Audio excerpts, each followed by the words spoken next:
Let's talk balls. Oh shit. Oh. Fuck.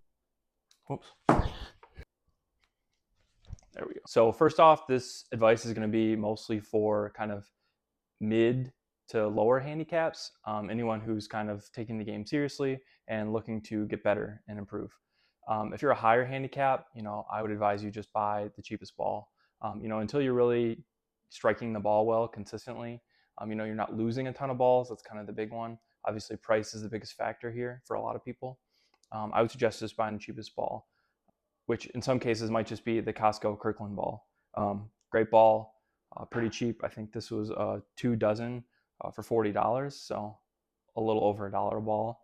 Nothing crazy. Obviously, all the other big manufacturers, Titleist, Callaway, TaylorMade, they have good value balls. So high handicappers, just stick with the cheaper ball. Along those lines, I will say playing the same ball is something that you're going to want to do. A lot of people just play whatever balls they find in the woods, whatever balls they get from their buddies. And if you're trying to get serious, if you're trying to improve, you need to be playing the same ball, just because it's going to come out consistently, it's going to spin consistently. Off the driver, long irons, approaches, you're going to get kind of similar ball flights.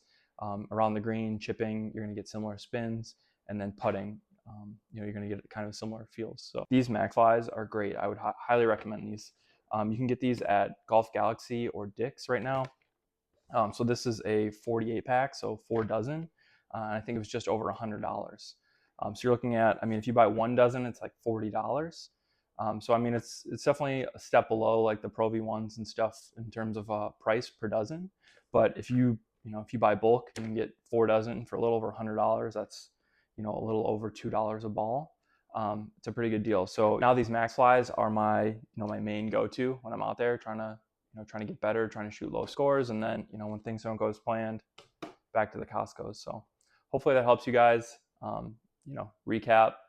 At the very least, play the same ball. Doesn't matter what ball it is, but try to play the same ball. And when you get to the point where you're not losing as many, maybe try this 2 ball approach, and then obviously price is relevant to everyone. But when you get to a point where you feel like you're not losing as many, or maybe not hardly losing any, you can stick to kind of the 1 ball approach. But it's always good to have some spares in your bag for chipping, or for whatever it is when you need an extra golf ball. So hopefully that helps, and I'll see you in the next one.